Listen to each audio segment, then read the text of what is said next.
Our final South Asia speaker, certainly not the least, Bilesha Weeraratne, a prominent expert in the Sri Lanka context. Bilesha, you have the floor. Thank you, Shabri, and thank you to all the organizers also for giving me this opportunity. So first of all, let me start off by giving a little bit of context about Sri Lankan labor migration situation. In the recent years, labor migration in Sri Lanka has been going down in terms of numbers. So in 2019, the total number of departures was 203,000, which was about 4% lower than the previous year. Now, I just want to give you the numbers and tell that in the context of the South Asian countries, the numbers in Sri Lanka may be small, but for the Sri Lankan economy, these numbers are very significant. So out of these 203 plus migrant workers from Sri Lanka, about 60% were males. And there was a high component of female domestic workers, about 30%. And again, if you look at the skill level, only about 14% migrant workers were professional or high skilled workers. So majority were on the lower skill realm in the skill distribution. And in terms of destinations, the Middle East countries account for about 85% of Sri Lankan migrants on an annual basis. And out of the Middle Eastern countries, the key countries are Qatar, Kuwait, UAE, Saudi Arabia. Those are the key 4 countries. In 2019, Qatar became the top destination for Sri Lanka. Kuwait became the top destination, overtaking Qatar. All these years, Qatar has been a key destination, but last year, Kuwait overtook. Now, along with these departures, we are all concerned about the remittances. So in terms of remittances also, again, in the South Asian scale, what Sri Lanka gets is small. Last year, we got $6.7 billion US, and it accounted for about 8% of our GDP. I know when you compare to Nepali statistics, it's not much, but this is a key component of foreign exchange earner to Sri Lanka. And it plays a huge role in the Sri Lankan economy, because if you look at the micro context, about 1 in every 11 households would get remittances. So at the micro level, households rely a lot on labor migration and related remittances.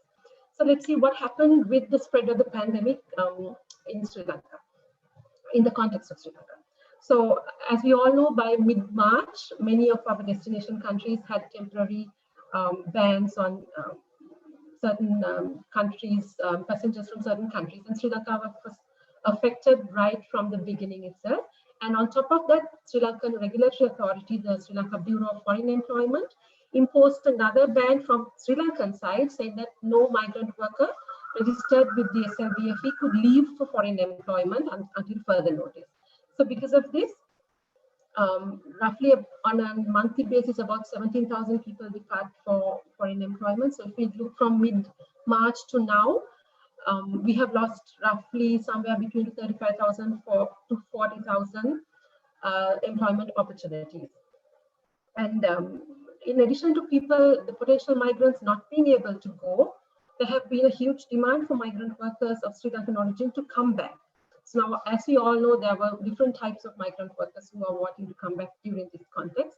Some were who had already finished their contract and they were anyway planning to come, but then there were another segment of migrants who were affected by this pandemic, the COVID-19, and wanted to come back. Some were laid off, some were underemployed or feared getting unemployed soon. And then also there was a segment of migrant workers who were panic-stricken. They had a secure job, but they just wanted to come back. They just want to come back. So, but something that migrants wanting to return have to take into context is the situation in the country, in Sri Lanka also. So now Sri Lanka has had a lockdown for about 2 months, and there's a lot of unemployment in the country as it is. So those who are coming will face a country that is suffering economically right now. So the projections show that Sri Lanka will contract by about, World Bank says, early estimates of the World Bank say that we will contract by about 0.5%, but other estimates say we might contract between 1 to 3%. So the economy is not going to look good in 2020. So those coming back to Sri Lanka from the Middle East, migrant workers will be hit hard in the local labor market as well, just like in the rest of the South Asian countries. Now, in terms of remittances also, we have the latest numbers. If you look at monthly remittances, March is a traditionally high remitting month for Sri Lanka because it's right before the Sinhala and Tamil New Year festival, which falls in April. So people normally send a lot of money in March. But unfortunately, in 2020, the remittances in March contracted by 14% compared to the previous year, mainly because even though migrant workers had money in hand, they were not able to remit because of the lockdown situation in the Middle East.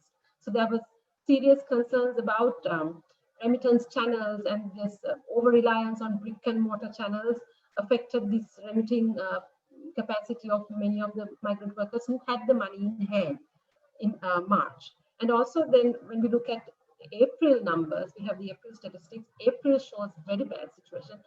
Remittances to Sri Lanka in April declined by 32%. That's a staggering 1/3 drop in April. So this gives the indication where it's heading for the rest of the year. So actually the World Bank predicts about a 20% decline. So this 33% decline shows if it continues, it's going to be around 20% or more. So the estimates are consistent with what's going on.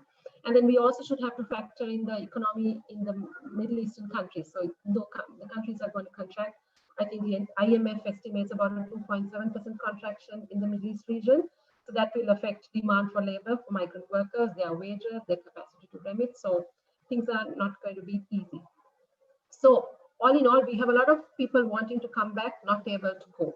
So if you look at the segment of migrant workers wanting to come back who have already come back to Sri Lanka, we have to think about their return and reintegration, as it was mentioned many times ago. So Sri Lanka has a good labor migration policy, and within that we have a sub-policy on return and reintegration. But unfortunately, this return and reintegration situation is not the normal traditional return and reintegration situation where somebody might have achieved his or her target and come back, or even if he failed with his migration ambition, at least the country of origin, Sri Lanka, might have a different scenario. But now Sri Lanka is in turmoil, the migrant returning is in turmoil, his family has had such a lot of distress, layoff, not being able to get income, not being able to collect the remittances. So it's going to be a very difficult situation. Bilesha, please conclude. Go ahead. Okay.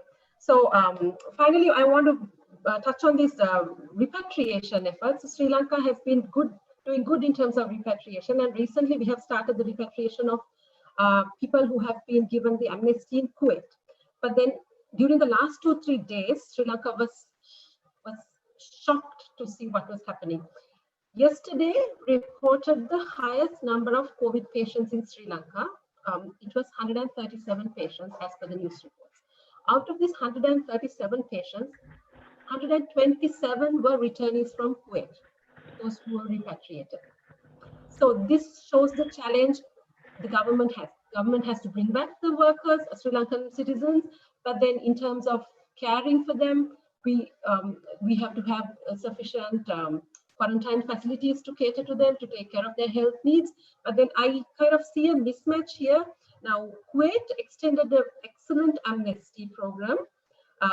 Kudos to them, highly appreciated, because it gives further return migration opportunities also. But I think one area that was not looked at is about the vulnerability of the migrants who are coming under this program, because it looks as if they were infected while they were in Kuwait and there had not been tests done before they left Kuwait, and the entire burden somehow falls into the Sri Lankan government. So that is a little bit of a mismatch. I think these things as a region we have to address, as a sending region we have to address, and try to expect or request the receiving countries or the countries of destination also to collaborate and address these needs in this sort of a situation. I think I'll wind up. Thank you. Thanks so much, Bilesha. Much appreciated. I'm glad you pointed out, I think from yours, what clearly came out was the remittances angle. I mean, gosh, 32%. What a drop in remittances. This was from April, you mentioned. Bilesha. I think that's a big number, and let's accept it. Remittances is an important part of labor migration. There are families that are depending on it, on this money sent back, families of migrant workers. So I don't think we should ever discount the importance of remittances. It is an important aspect. I know that we've heard previously as well, the World Bank estimates 20 to 25%. This year we will see a total, kind of slowdown in remittance flows into the countries of origin. So the coming from in April going down by 32%, I think is a big impact for a lot of families, I can imagine. Thanks also for talking about return and reintegration, Bilesha, because Sri Lanka, let's point out, is the only country in South Asia which has a sub-policy on return and reintegration. And I think that's very important to keep in mind in its broader national labor migration policy, which Sri Lanka, Bangladesh, Nepal, they all have, but Sri Lanka is the only country which has a sub-policy on return and reintegration. So thanks for pointing out to these elements, Bilesha, very important.